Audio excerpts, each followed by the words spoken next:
Welcome to the active range of motion part of my practical. The very first thing that we'll be using is a AROM, which is kind of like a little hat looking thing.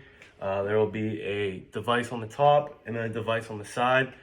For the active range of motion of flexion and extension, we would use the one on the side, and then for lateral flexion, we would use the one here. There's also an adaptable part that you can put on here for rotation. Josh does not like to use that, so we're not going to be using that.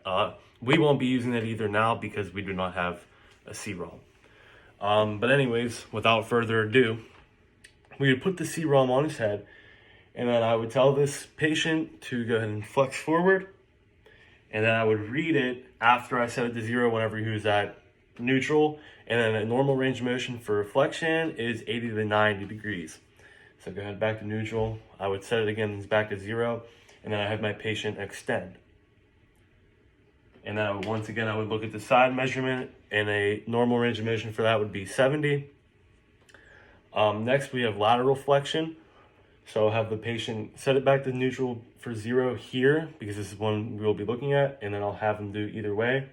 So we'll go this way first, and then I'll look at the number there, and then I'll tell the patient to go the opposite way. And then I'll look at the number on this side too. It's important to look at both sides to see if they're low on both sides or high or lower on one side, so you can determine if it's a unilateral problem or not. A normal range of motion for that is 20 to 45. And then the last one that we would do would be using a goniometer.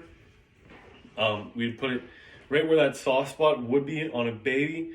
We'll put the stable arm in line with his sternum, and then the movable arm would be in line with his nose. So if we ask Chappie to go ahead and rotate to his right, it would look something like this. And then the normal range of motion would be 70 to 90 degrees of cervical rotation.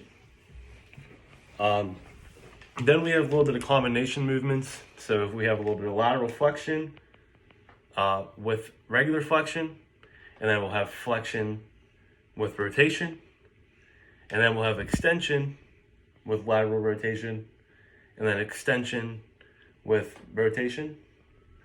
And then the last thing we'll do is circumduction. Thank you.